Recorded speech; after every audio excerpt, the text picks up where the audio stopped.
So, Marion, thank you so much for taking the time. It's really a pleasure to talk to you today. Thank you. So, one of the things I wanted to do in this space is to not just talk to experts or researchers, but also open up to artists the discussion and to understand how they're feeling about, this revolution caused by AI in creative industries and creative sectors.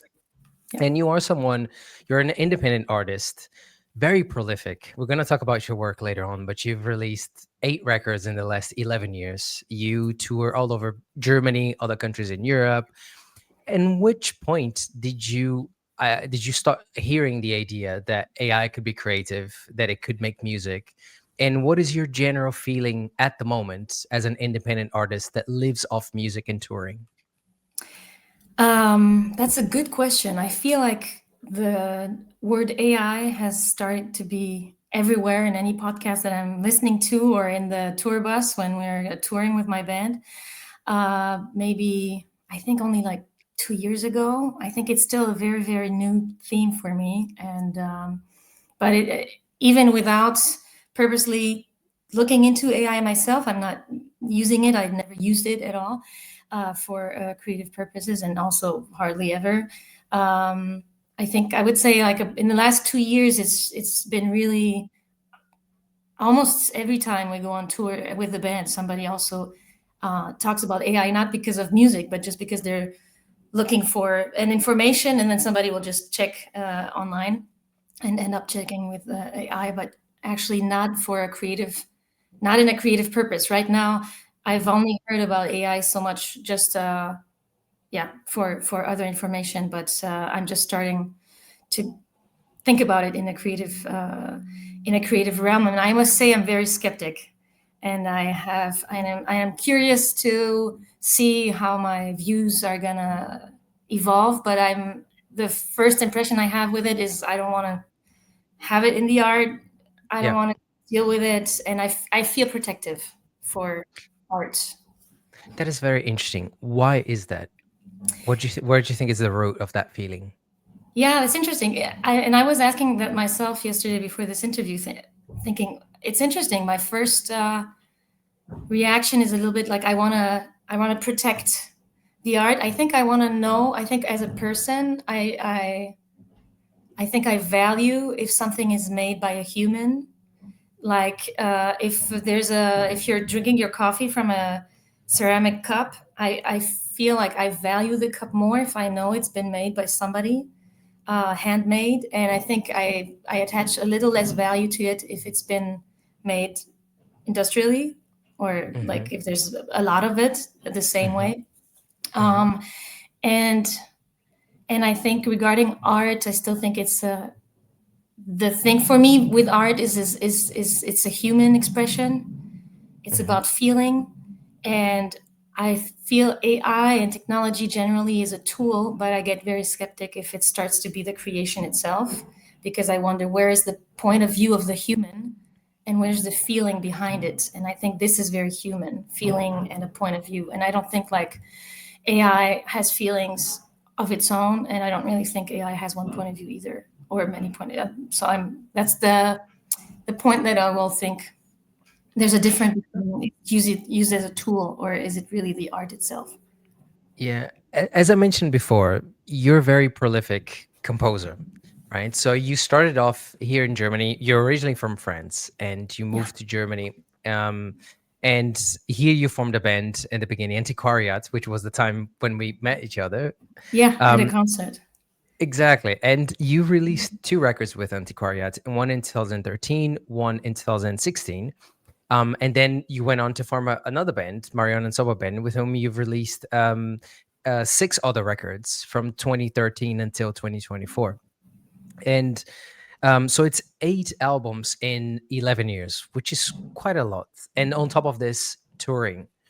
And so a lot of effort, a lot of thoughts, a lot of pain, a lot of joy comes in the process of composing, of recording, and releasing this music. Hmm. And with the advances of AI, there's always 2 sides of the coins, right? So there's always the concern Yeah. and there's always the enthusiasm. But how, as someone who has been working releasing so much music in the last years and knows very well the joys and the pains of the process. How does it make you feel to know that anybody theoretically could be using one of these advanced tools like Zuno and be releasing 10 records a semester if they would like, Mm-hmm. or even more? As a composer which does not co-create with AI, how does that make you feel, and what does that trigger on you? Mm-hmm.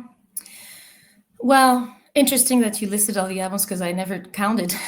So I don't think I was aware how many we did with the old band Antiquariat and my actual band, Marion and Sobo band. Um, I think, first of all, I think the first feeling that I have with or without AI, just generally with the whole streaming platforms and everything, is I feel like right now we kind of get bombarded with a lot of content on social media, a lot of music. So with or without AI, I do feel like society right now is rewarding quantity over quality much more than before. So I feel it gets very difficult for any consumer, music consumer, any listener of any kind to focus, to find something. It's wonderful that you get to access music from all over the world. It's wonderful as an artist as well, then, that you get inspired without having to go to specific countries to listen to their music. That music is getting shared on a scale that we have never had before. I can listen to an album by a Bulgarian band. I can discover music from Mali. I can discover music from Brazil. I can discover old music from France that was made before I was born, whatever.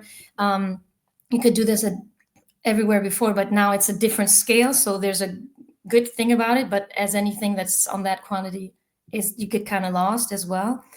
And so, but yeah, the what I get skeptical about is regarding AI. Why do we need 150 albums every 2 months by the same person? If somebody, I mean, there's some people who write an album every year. Some people write albums every 8 years, whatever. I think if it was only me, it would be really hard for me to get an album out because I need the pressure of other people in the band. Sobo, the guitarist who's in the band with me and leading the band with me, uh, often is asking, okay, he always says after the album, it's before the album, because you gotta always get ready for the next one. And the idea of it is to tour it live. So the idea is to create a new set of songs that we're going to tour live. So all the albums that we do are directed to touring live with it, to show people new songs. I don't think I would judge any artist on how much or how few they do. There's no value to, is it better to just do one album in your whole career, or to do 50, or to do 180? But my question would be like, if you have a lot to say, go for it. But is AI now just doing a lot because it can? Then I get skeptical. Because Yeah. if it's just a lot and you're just repeating the same thing, or there's not even any intention behind to do any art except just like, flood Spotify with songs. And the other thing where I'm a little skeptical is, what about finances? Yeah. Is the incentive also financial, or is it to get more royalties? That also a lot of AI music is being made because it's quicker. So of course, time is money, and we know on Spotify that that doesn't really reward artists really well. Then if it's AI generated, then the money goes somewhere else. So yeah, it's a good question. I mean, it's always difficult to judge too much, I feel, and my my my view of it all is not fixed. Like, I don't have a fixed opinion. I feel it's also pretty yeah, my opinion of it, I haven't really thought of AI so much. I don't know everything about it at all. And so it's evolving as I am thinking out loud, as I am talking to Yeah. other people. And that's the idea as well. I think that's also the important thing about artists in general and the creative process, whether it's in arts or not, is to have an opinion and to be open that it evolves, that it changes, that somebody says something new. I'm sure, for example, I'd be curious for people to talk to me more how they use AI and how it helps them, because Mhm. I'm sure it can facilitate certain artists to actually create their music. So go for it if you find tools that help you actually get your music out there. Um, but yeah, I'm a little lost, I must say, if there's like too much going on, too many songs being released, and then I kind of, yeah, I want to know why. Like, is it because somebody has a lot to say, or is it just because the machine can do it? Then I think it's a difference. How do you think it in some way impacts your motivation? When you Oh, it think of does. this flood, and when you Yeah, think of the idea of creativity becoming accessible to anyone, so these tools allowing to remove effort, to remove skill, to remove to some extent, it changes, but it definitely removes the traditional sense of creative skill, as we know, of knowing how to play an instrument, or the knowledge over a painting technique, or photography. And how does it make you, how do you think that impacts your motivation to create? yeah. Well, first of all, I would say creativity doesn't belong to the professional creatives. I think creativity belongs to anybody. I think anybody can write a song on a guitar or hum. Let's say anybody has a voice. Anybody can hum a song, put a few words to it or not. And so I don't feel like this belongs to anybody. Whatever your job is, however you pay your rent, yeah, it's, as long as the same thing goes to making music. You could be an artist and you don't pay your rent by playing gigs. You could work at a pastry shop, and it doesn't make you less of an artist. So I think the idea of You could be an profession, academic. yeah, and I mean, I didn't study music. I ended up in that field, but and I now I'm a professional musician also, in the sense that it's what I do every day, and also it's how I pay my bills. But I don't have any interest in deciding who are the artists and who are not, or who are the creatives and who are not. So I think, first of all, this belongs to everybody. So actually, great if people get tools, and if they have ideas, and however they find the tools. Because, well, let's say, for example, for me, I'm a singer. I also play guitar, but I didn't really learn how to play guitar, so I'm limited on the guitar. And sometimes I do have an idea in my head. For me, it's easier sometimes to just sing what a guitar would do or what a violin would do, and I just sing it, because I don't have the ability sometimes to play the idea that I have in my head. And if I'm doing music with other people, then I will translate what my idea is, and then they might get it or not, and then we'll go somewhere else. So that's the whole creative, also the creative process about translating my idea with another human being. It could go another way. So I would say AI could be interesting for a person like me, for example, to if I have a very specific idea and I really want to translate it so anybody could understand what it is, or, for example, write a sheet music of it or whatever. I'm sure AI could be a tool for it, but um, I also feel it takes a little bit of the process, of the creative process, out of it. Um, Anybody can write a song, and I don't feel threatened by anybody writing their song. I feel like, go for it. If you, it's a means of expression, creativity. So anybody can write songs, and if people connect to it, then great, awesome. But the other thing that I was going to say is, for me, it's about the process as well. So the only thing that I it's a little bit off the question that you asked, but I wonder if AI brings us to be too intentional, and we don't really drift. So right now, for example, I work on my creativity. I've just invented little exercises for myself. I take a poem from an old book of poems, of English poems, and I'll sit for half an hour. I'll give myself a limit of half an hour, and I'll try to find a way to put this poem into song. I have a half hour. It doesn't have to be good. It doesn't have to be something that I'm going to release at all. I do it on my Instagram page. I do because it gives me a sense of what did I actually just sing, and then I can analyze it. So I record myself. But in the moment, I play a few chords. I start singing. I use the text, and sometimes it starts as a an idea of a swing, up tempo swing, and then it ends up being a bossa or whatever. And my first feeling with AI is if I have to give a prompt to AI, like write me, I mean, I'm a person, I've never used it, so I might Yeah. not know how it works. But if I would say, write me a bossa groove in a tempo of 60 BPM or something, I think then we might never go back to going to a swing song or a folky feel or something. And I feel the whole creative process is about starting with an idea and actually the idea changing itself because something unexpected happens, or you make a mistake, or you end up on a new chord. And so there's a whole thing about the process. And I feel like technology could be used as a tool, but if AI takes away the idea of the process, then yeah, I don't like that idea at all because my idea is not to just write a song. I'm a better artist because I go through the whole process of writing a song. It could be a quick process, though.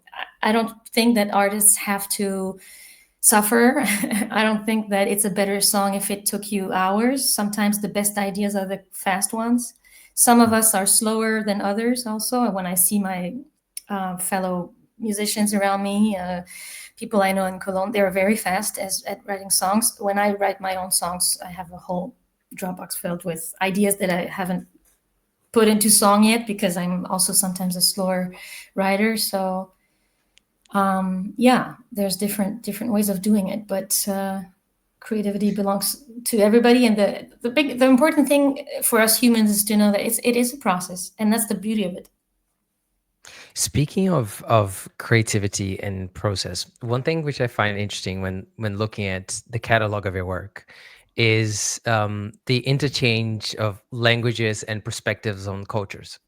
So you started off in 2013 with an album titled in German. Most songs were in German. Was in Diesen Stadt with Mm-hmm. Antiquariat, your Mm-hmm. old band.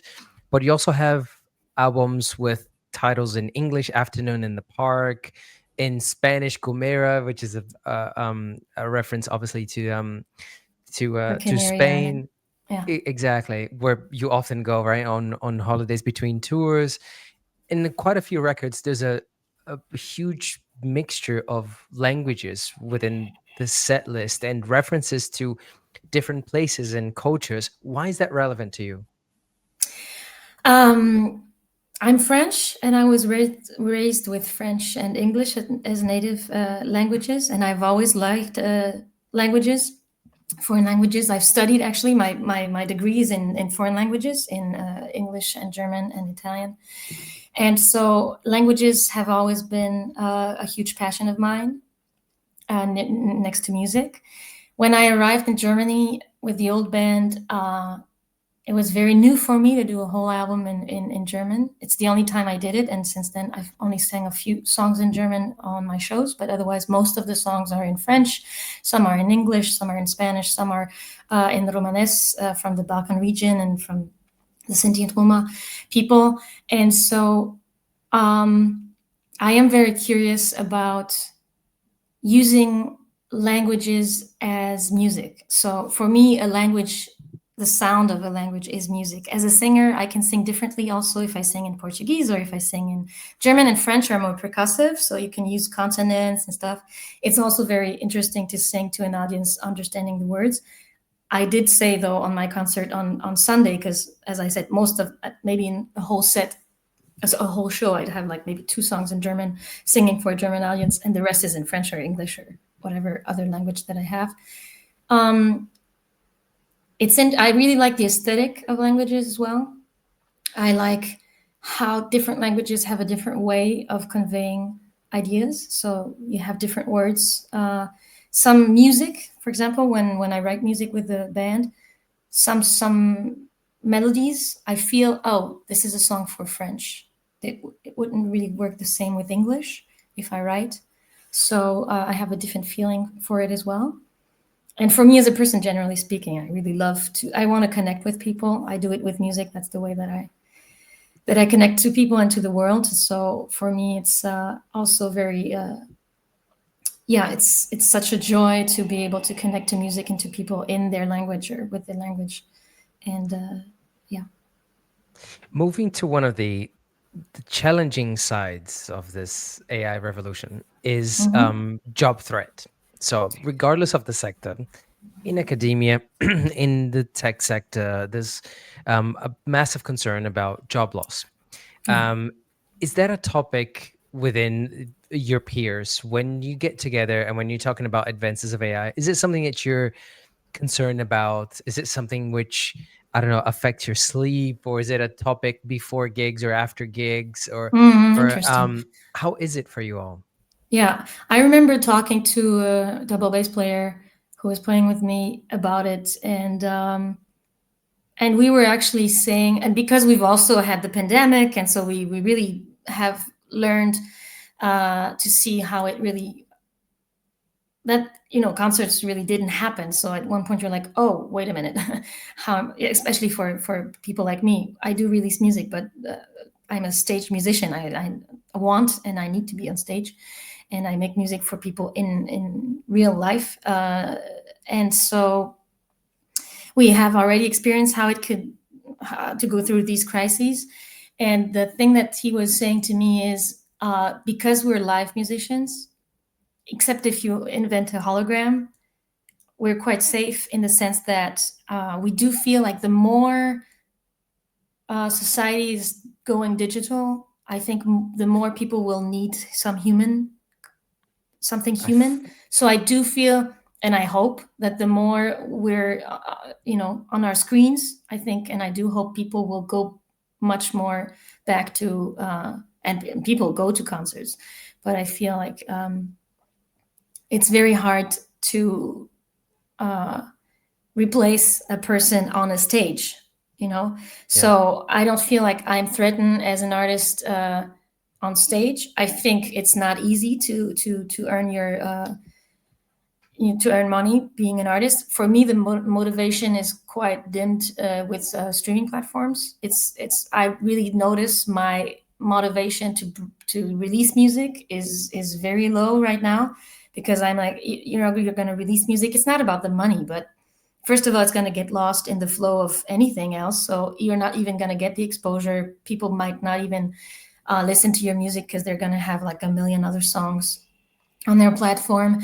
Then you're going to get like hardly any money. So how are you supposed to pay for your whole production if you're not going to get money from the songs? So this would be an aspect that is not just AI, but that AI makes more complicated, of course. But I'm not scared of being replaced by AI as a person. But I was talking to another concert to a person who did artwork for my albums, and she was pretty scared, because Mhm. as a graphic designer, I've heard of other colleagues who have used AI for single covers, because you don't do some people don't do albums anymore. They'll release certain singles and will use AI. I don't judge it. Um, but yeah, certain jobs are more at risk than others. I think this is a topic that has always been there with technology, generally speaking. Right now, for example, at supermarkets, you have a very few cashier people at the cashier. I think it's name. I don't Mhm. know. Mhm. So people are doing it with a machine, paying for their products with the machine. So there's always been some jobs that have been cut from technology. The idea is that hopefully you open up other jobs that are better.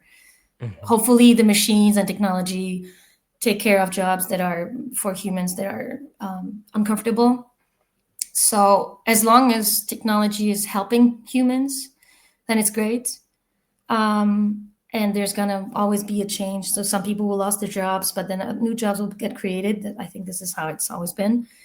My big I think I'm skeptic with AI because I don't trust who is controlling AI, Mhm. and that's a big issue. So if I knew it was, if I knew the intentions behind it, if I knew who is, controlling the whole thing, I think I could change my mind. But I am skeptical because I am not. The whole world is working on a system with arts that right now is not showing a lot of appreciation, or finances are not shared fairly.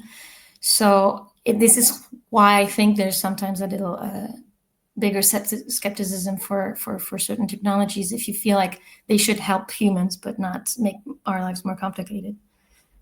I think it's so interesting the point that you raised on not being concerned about it because of the fact that you're a stage performer. Um, For me, it's different because I go on stage. yeah, I definitely agree with you on that sense. I think, as biological beings, we want to be stimulated and we want to feel connected, right? It's such an important part of our, even of our evolution. And was recently in an Oasis concert in Edinburgh in Yeah, Scotland. And it was a really interesting experience because it was so crowded and there's very few people on their smartphones. People are really present. great.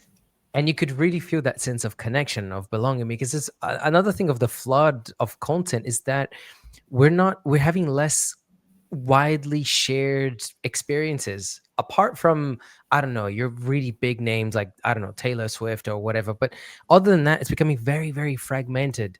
So it's less and less that we have these full on stadiums where everybody is connected through that particular music. And This is why the whole life, going to a show, going to a museum, really experiencing art, not from your house, not from your screen, but in a yeah, different space. And also, or going to the cinema. I know everything costs money, I know, so it's not available to everybody. But sometimes I feel like maybe let's make sure, like, do we need a subscription to all the streaming platforms that we can think of, or or go take out, or maybe in the month it's interesting to know how are we spending our money, and are we also spending it on experiences and not just yeah, stuff.